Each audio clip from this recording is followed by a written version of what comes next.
প্রিয় শিক্ষার্থীবৃন্দ, আশা করি সবাই ভালো আছো এবং সুস্থ আছো। আজকের অনলাইন ক্লাসে তোমাদের সবাইকে স্বাগতম জানাচ্ছি। আমি পঙ্কজ দত্ত, সহকারী শিক্ষক গণিত, কাশখাম বালিকা উচ্চ বিদ্যালয়। ইতিপূর্বে আমি তোমাদের সাথে ঘন জ্যামিতির বিভিন্ন ঘনক ও বহুভুজ নিয়ে আলোচনা করেছি। তন্মধ্যে ছিল আয়তাকার ঘনবস্তু, ঘনক, গোলক, সিলিন্ডার প্রভৃতি। আজকে আমরা একটা ভিন্ন ধরনের ঘনবস্তু নিয়ে বিস্তারিত আলোচনা করব। তাহলে চলো আমরা শুরু করি।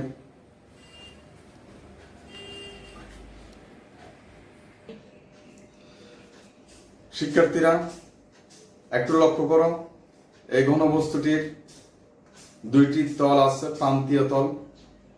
এই দুটি তল ত্রিভুজাকৃতির, অর্থাৎ সমবাহু ত্রিভুজ। এই তল দুটি সর্বসম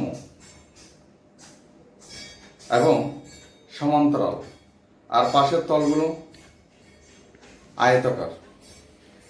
ঠিক একইভাবে আমরা আরো দুটি ঘনবস্তু নিলাম, যেটার মধ্যে দুইটি প্রান্তীয় তল চতুর্ভুজাকৃতির, অর্থাৎ চারটা বাহু বিদ্যমান, আর এই তল দুটি সর্বসম এবং সমান্তরাল।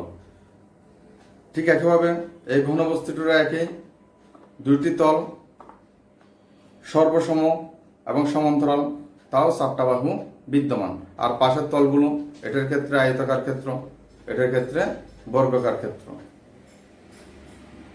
এবং আমি আরো একটা ঘনবস্তু নিয়ে আলোচনা করতেছি, সেটা হলো এই পঞ্চভুজ আকৃতির। এই ঘনবস্তুটির দুইটা প্রান্তীয় তল সর্বসম এবং সমান্তরাল, আর এই ঘনবস্তুটির দুইটি প্রান্তীয় তলের পাঁচটা বাহু বিদ্যমান। ঠিক সেমভাবে বিপরীত তলটিরও পাঁচটা বাহু বিদ্যমান, আর পাশের তলগুলো আয়তাকার ক্ষেত্র। আরো একটা ঘনবস্তু, একটু খেয়াল করো, এই ঘনবস্তুটির ছয়টা বাহু বিদ্যমান। ঠিক বিপরীত পাশে পৃষ্ঠটির আরো ছয়টা বাহু বিদ্যমান। মোট দুইটি প্রান্তীয় তলের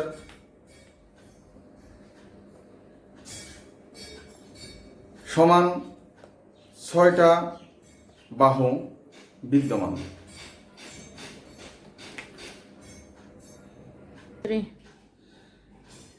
এই ষড়ভুজাকৃতির দুইটা তলের মধ্যে তল দুইটা হচ্ছে সর্বসম এবং সমান্তরাল, আর পাশের তলগুলো আয়তাকার ক্ষেত্র। তাহলে প্রিয় শিক্ষার্থীরা একটু দেখো, এটা ষড়ভুজাকৃতির, এটা পঞ্চভুজাকৃতির, এটা চতুর্ভুজাকৃতির, এটা ঘনকাকৃতির, আর একটা এটা হলো ত্রিভুজাকৃতির। এই সবগুলা ঘনবস্তুর একটা বৈশিষ্ট্য আমরা লক্ষ্য করতে পাই, সেটা হলো সবগুলা ঘনবস্তুর দুইটা প্রান্তীয় তল সর্বসম এবং সমান্তরাল। ঠিক সেমভাবে এছাড়াও এই ঘনবস্তুটিরও,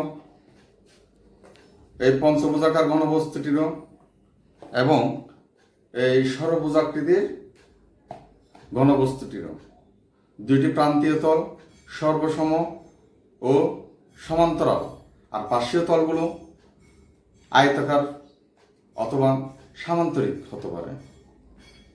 তাহলে প্রিয় শিক্ষার্থীরা, তোমরা এখান থেকে নিশ্চয় বুঝতে পারতেছ এই ঘনবস্তুগুলা কি হতে পারে। তাহলে যে ঘনবস্তুর দুইটি প্রান্তীয় তল সর্বসম ও সমান্তরাল, পাশের তলগুলো আয়তাকার বা সামান্তরিক।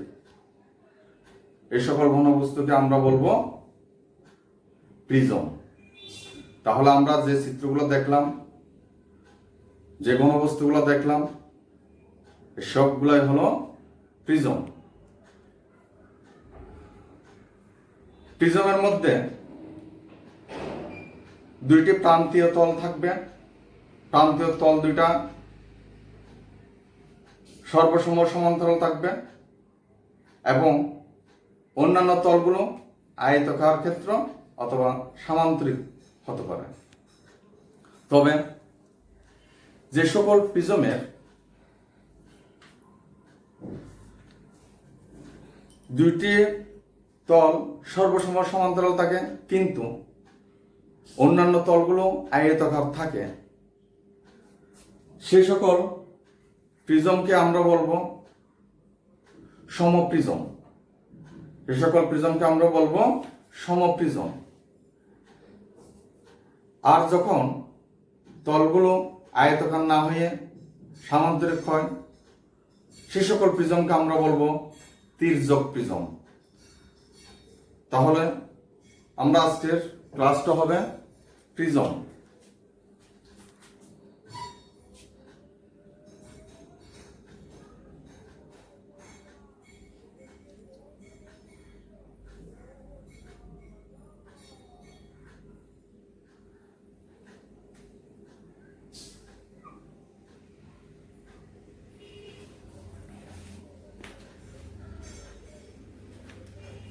প্রিজমের দুইটি প্রান্তীয় তলের বাহুগুলোর সংখ্যার উপর ভিত্তি করে প্রিজমের নামকরণ করা হয়ে থাকে।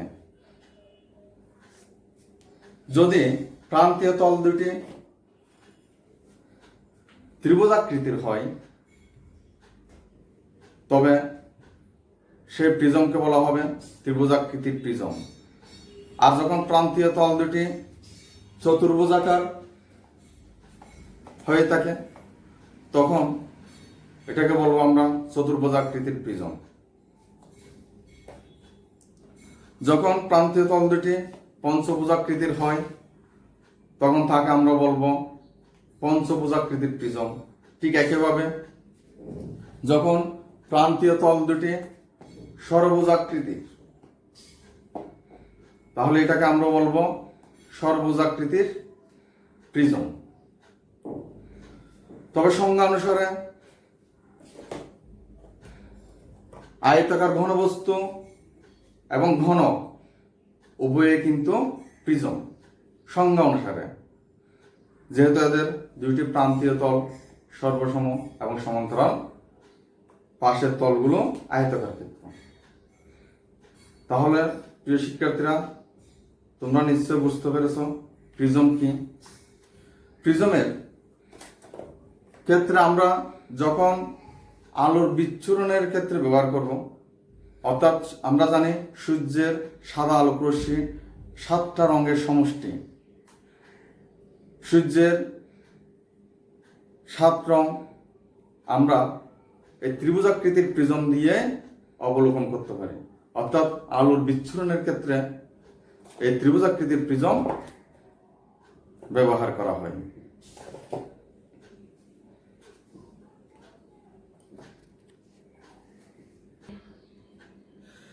প্রিজমের দুইটি প্রান্তীয় তলকে বলা হবে প্রিজমের ভূমি, আর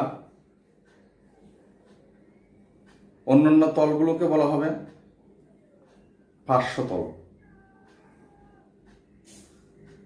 আর ভূমি তলটা যদি সুষম হয় তাকে আমরা বলবো সুষম প্রিজম।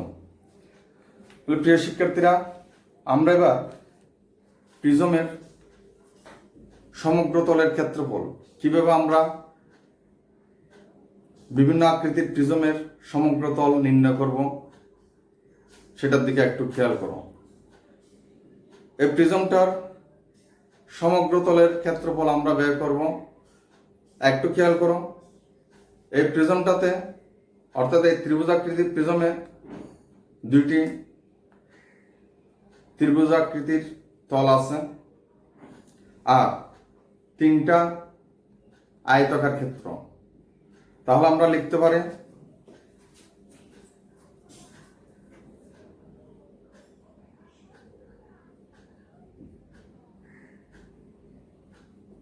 প্রিজমের সমগ্র তলের ক্ষেত্রফল সমান দুইটি ভূমিপৃষ্ঠের ক্ষেত্রফল, অর্থাৎ 2 ইন্টু ভূমির ক্ষেত্রফল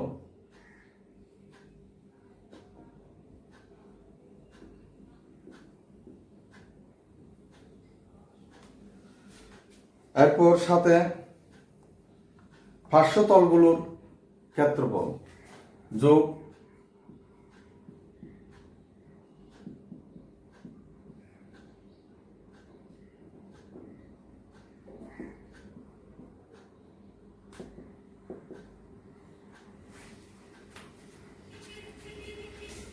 ঠিক একইভাবে আমরা যখন চতুর্ভুজাকৃতির প্রিজম নেব তখন ইহার ক্ষেত্রফল হবে 2 ইন্টু ভূমিতলের ক্ষেত্রফল, এই দুটা হচ্ছে ভূমিতল, 2 ইন্টু ভূমির ক্ষেত্রফল যোগ পার্শ্বতল 1 2 3 4। এখানে দেখা যাচ্ছে 4টা পার্শ্বতল আছে, 1টা 2টা 3টা 4টা পার্শ্বতল এবং 2টা ভূমিতল। তাহলে আমরা লিখতে পারি 2 ইন্টু ভূমির ক্ষেত্রফল যোগ পার্শ্বতলগুলোর ক্ষেত্রফল। পঞ্চভুজাকৃতির প্রিজমের ক্ষেত্রে দেখি দুইটা ভূমির ক্ষেত্রফল, ভূমি দুটা হলো পঞ্চভুজাকৃতির, দুইটা ভূমির ক্ষেত্রফল আর 1টা 2টা 3টা 4টা 5টা পার্শ্বতলের ক্ষেত্রফল। ঠিক একইভাবে ষড়ভুজাকৃতির প্রিজমের ক্ষেত্রে আমরা দেখি দুইটি ভূমিতলের ক্ষেত্রফল আর 6টা পার্শ্বতলের ক্ষেত্রফল। আর যখন আমরা সুষম প্রিজম অর্থাৎ ভূমির বাহুগুলো যদি সুষম হয় তাহলে সেক্ষেত্রে ভূমির ক্ষেত্রফল 2 ইন্টু ভূমির ক্ষেত্রফল যোগ পার্শ্বতলগুলোর ক্ষেত্রফল। পার্শ্বতলগুলো যদি সামান্তরিক হয় তাহলে প্রত্যেকটার ক্ষেত্রফল নির্ণয় করে মোট 6টা পার্শ্বতলের ক্ষেত্রফলের সমষ্টি আমরা বের করব। আর যখন সুষম প্রিজম সুষম যদি হয়, 6টা বাহু যদি সমান আকৃতির হয় তাহলে এখানে একটু খেয়াল করো, মোট 6টা সমবাহু ত্রিভুজ, 1টা 2টা 3টা 4টা 5টা 6টা, মোট 6টা সমবাহু ত্রিভুজ এবং এদের ক্ষেত্রফল যোগ করলে আমরা এই ষড়ভুজের ক্ষেত্রফল পেয়ে যাব। এবং ঠিক সেম 2টা পৃষ্ঠ আছে, মোট 2টা পৃষ্ঠ, তাহলে ভূমির ক্ষেত্রফল এই ক্ষেত্রফলকে 2 দ্বারা গুণ করলে আমরা ভূমির ক্ষেত্রফল পেয়ে যাব। আর সাথে পার্শ্বতলগুলোর মোট ক্ষেত্রফল আমরা যখন যোগ করে দেব তখন আমরা এই ষড়ভুজাকৃতির প্রিজমের সমগ্র তলের ক্ষেত্রফল পাব। সুপ্রিয় শিক্ষার্থীরা, এবার আমরা প্রিজমের কিভাবে আয়তন নির্ণয় করে সেটা একটু করার চেষ্টা করব। একটু খেয়াল করো, এই যে প্রিজমের এই যে ভূমির ক্ষেত্রফলের সাথে যখন আমরা এটা উচ্চতা গুণ করব তখন আমরা এই সম্পূর্ণ প্রিজমের আয়তনটা পেয়ে যাব। তাহলে ভূমির ক্ষেত্রফলের সাথে ভূমিটা হলো একটা সমবাহু ত্রিভুজ, আর উচ্চতা যখন গুণ করব, এই যে ত্রিভুজের ক্ষেত্রফলের সাথে যখন উচ্চতা গুণ করব তখন আমরা এই প্রিজমের সম্পূর্ণ আয়তনটা পেয়ে যাব। ঠিক একইভাবে আমরা চতুর্ভুজাকৃতির প্রিজমের ক্ষেত্রেও যখন আমরা ভূমির ক্ষেত্রফলটা বের করব, ভূমির ক্ষেত্রফল বের করে যখন এটার সাথে উচ্চতাটা গুণ করে দেব, তাহলে আমরা সম্পূর্ণ চতুর্ভুজাকার প্রিজমের আয়তনটা পেয়ে যাব। পঞ্চভুজাকার প্রিজমের ক্ষেত্রে সেম, আমরা এই যে ভূমিতলের ক্ষেত্রফলটা বের করব, ভূমিতলের ক্ষেত্রফল বের করা সেটার সাথে আমরা উচ্চতাটা গুণ করে দেব। আবার যখন সুষম ষড়ভুজাকার প্রিজম হবে, এই সুষম ষড়ভুজাকার প্রিজমের ক্ষেত্রে একটু খেয়াল করো, এখানে ভূমির ক্ষেত্রফলটা কিন্তু 6টা সমবাহু ত্রিভুজের ক্ষেত্রফলের সমষ্টি, অর্থাৎ ভূমির ক্ষেত্রফলটা হবে 6টা সমবাহু ত্রিভুজের মোট ক্ষেত্রফলের সমান। এখন আমরা এই যে ভূমির ক্ষেত্রফলের সাথে যখন আমরা উচ্চতাটা অর্থাৎ উচ্চতা গুণ করে দেব, তখন আমরা সম্পূর্ণ প্রিজমের আয়তন পেয়ে যাব। তাহলে আমরা খেয়াল করি,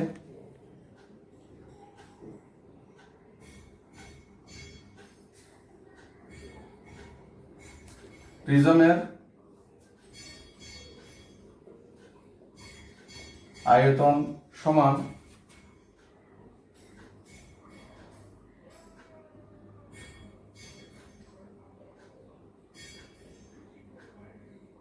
ভূমিতলের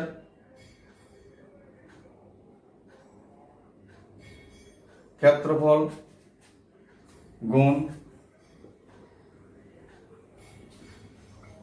উচ্চতা। তাহলে প্রিয় শিক্ষার্থীরা, আমরা এখন বইয়ের একটা অঙ্ক সমাধান করার চেষ্টা করি।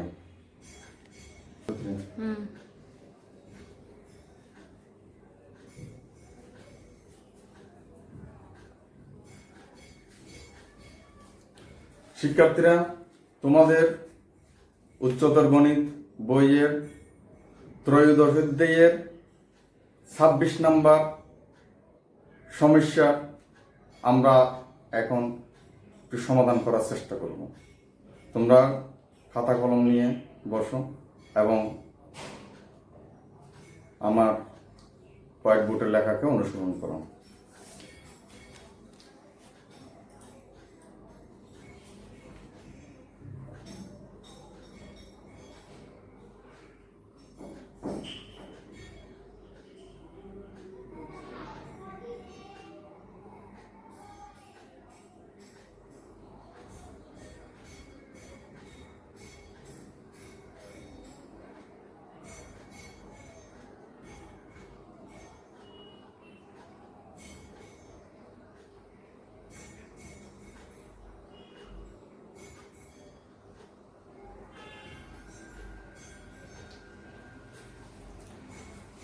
এই 26 নম্বর সমস্যার মধ্যে আমরা দেখতে পাই 4 সেন্টিমিটার বাহু বিশিষ্ট একটি ষড়ভুজাকৃতির, যাহা সুষম অর্থাৎ সুষম ষড়ভুজাকৃতির প্রিজমের উচ্চতা 5 সেন্টিমিটার, ইহার সমগ্রতলের ক্ষেত্রফল এবং আয়তন আমাদের নির্ণয় করতে হবে। তাহলে একটু দেখো, এই যে ষড়ভুজাকার, এটা হচ্ছে একটা সুষম ষড়ভুজাকৃতির প্রিজম,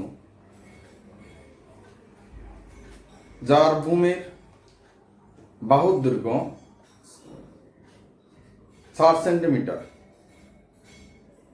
এখানে প্রত্যেকটা বাহুর দৈর্ঘ্য 4 সেন্টিমিটার এবং 6টা সমবাহু ত্রিভুজ নিয়ে গঠিত।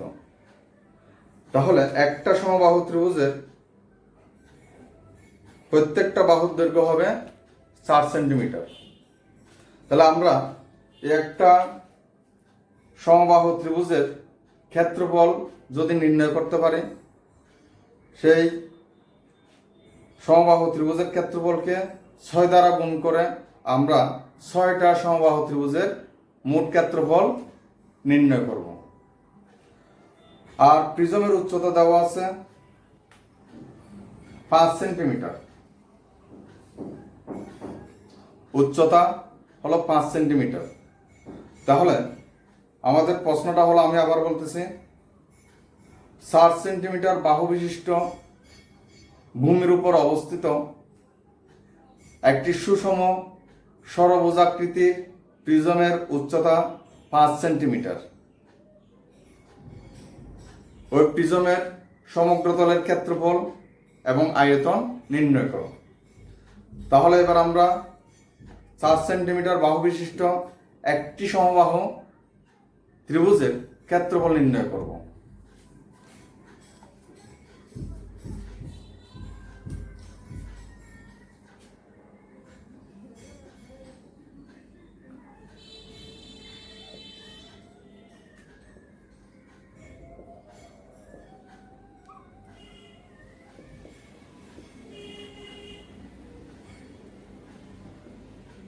ভূমির বাহুর দৈর্ঘ্য এ সমান 4 সেন্টিমিটার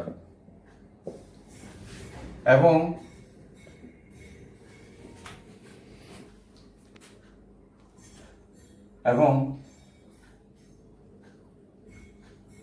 উচ্চতা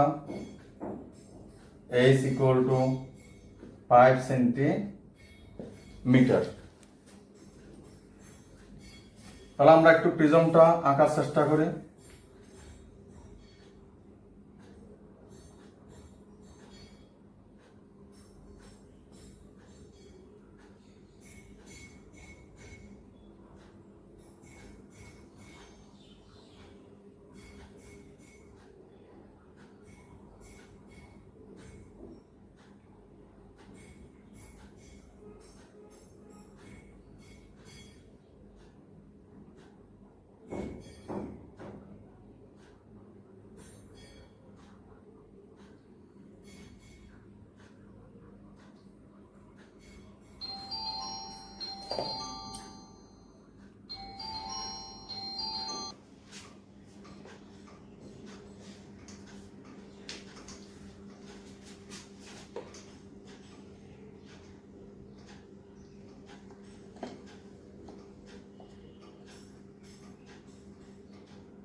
তাহলে শিক্ষার্থীরা দেখো, এটা একটি ষড়ভুজাকৃতির প্রিজম, আর প্রিজমের ভূমির বাহুর দৈর্ঘ্য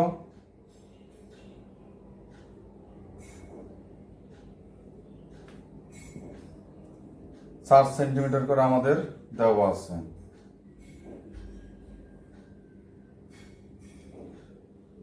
অর্থাৎ 4 সেন্টিমিটার 4 সেন্টিমিটার 4 সেন্টিমিটার, যেহেতু 6টা সমবাহু ত্রিভুজ উৎপন্ন হয়।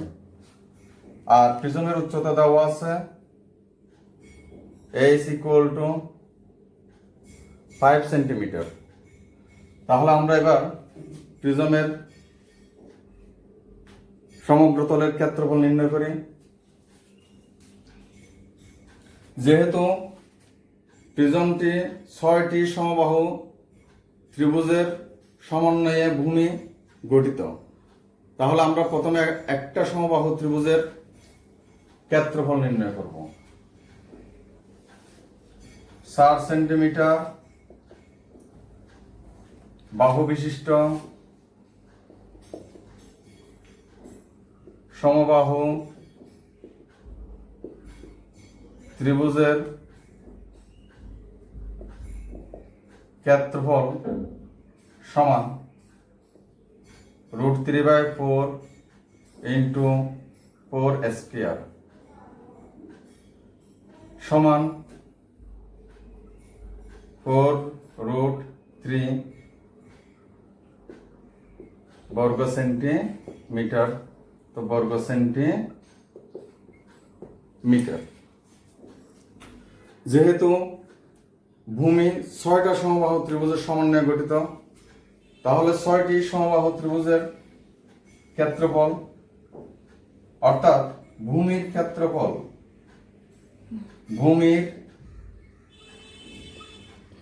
ক্ষেত্রফল সমান 6 ×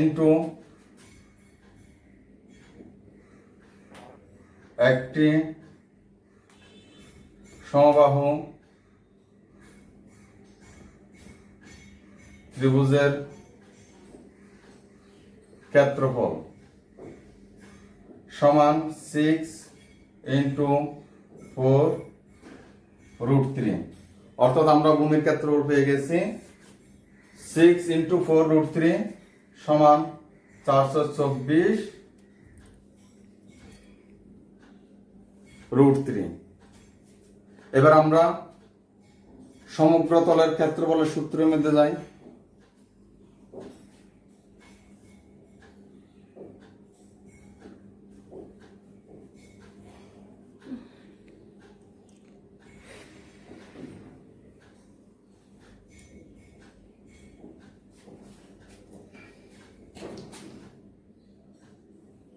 সুতরাং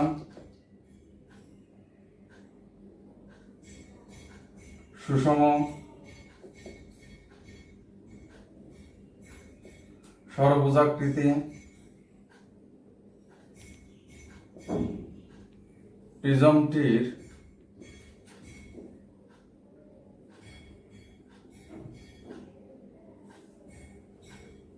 সমগ্র তলের ক্ষেত্রফল সমান 2 ×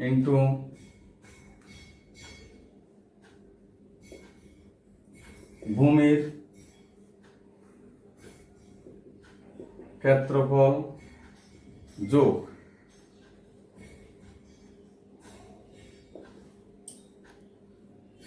পার্শ্ব তলগুলোর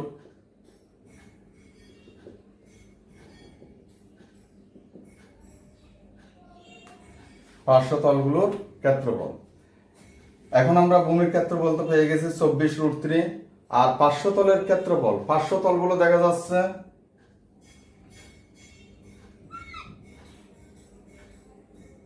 প্রস্থ 7 সেন্টিমিটার আর দৈর্ঘ্য 5 সেন্টিমিটার। অর্থাৎ এটা একটা আয়তকার, আর 6টা আয়তক্ষেত্রের সমন্বয়ে পার্শ্বতলগুলো গঠিত। যেহেতু এটা সুষম ষড়ভুজ আকৃতির প্রিজম, তাহলে পার্শ্বতল সবগুলো দৈর্ঘ্য এবং প্রস্থ সমান হবে, অর্থাৎ 6টি সম আকৃতির আয়তক্ষেত্রের সমন্বয়ে পার্শ্বতলগুলো গঠিত। তাহলে আমরা লিখতে পারি 2 ইন্টু ভূমির ক্ষেত্রফল 24√3 যোগ 6টা আয়তাকার ক্ষেত্র 6 ইন্টু দৈর্ঘ্য গুণ প্রস্থ।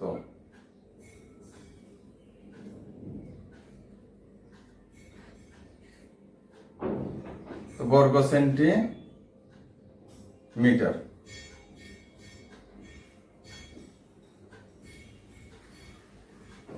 48√3 অর্থাৎ 48√3 প্লাস 120 বর্গ সেন্টিমিটার।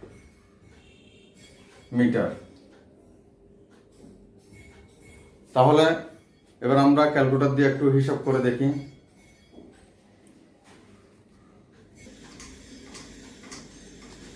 48√3 ইকুয়াল টু হলো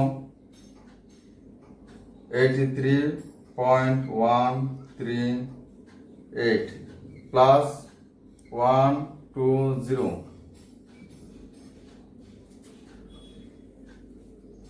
বর্গ সেন্টিমিটার।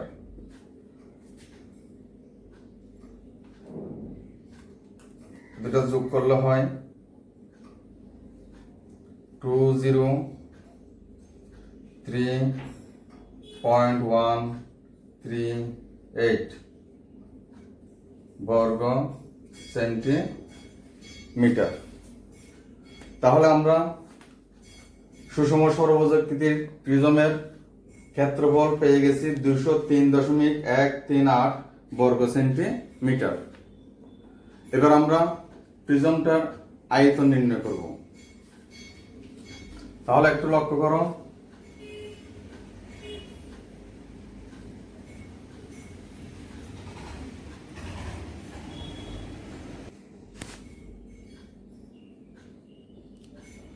আয়তন নির্ণয়।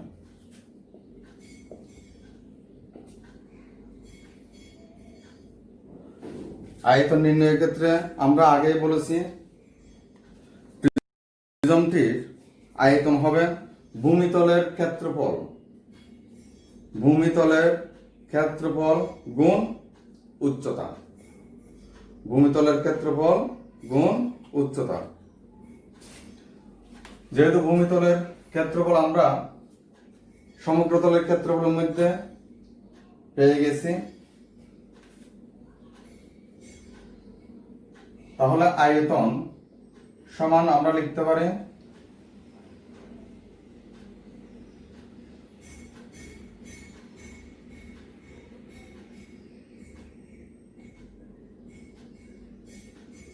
ভূমিতলের ক্ষেত্রফল গুণ উচ্চতা। ভূমিতলের ক্ষেত্রফল, ভূমিতলটা 6টা সমবাহু ত্রিভুজের সমন্বয়ে গঠিত, অর্থাৎ 6 ইন্টু একটা সমবাহু ত্রিভুজের ক্ষেত্রফল আমরা জানি সমবাহু ত্রিভুজের ক্ষেত্রফল হচ্ছে √3/4 এক বাহুর দৈর্ঘ্য স্কয়ার, অর্থাৎ √3/4 স্কয়ার ইন্টু উচ্চতা h সমান 6 into √3/4 into 4 square into 5 6 into √3 into 4 into 5 equal to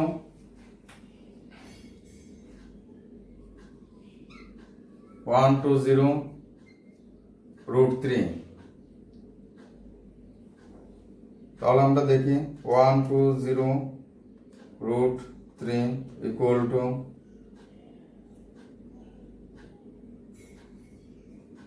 207.846 ঘন সেন্টিমিটার। তো ঘন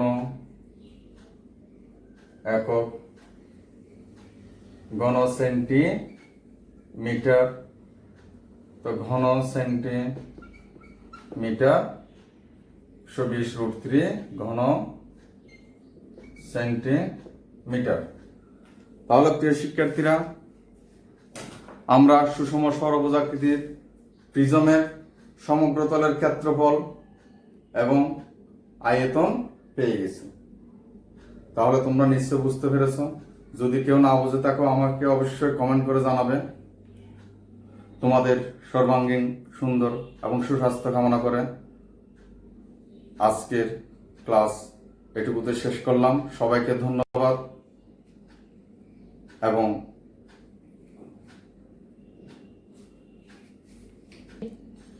স্বাস্থ্যবিধি অবশ্যই মেনে চলবে।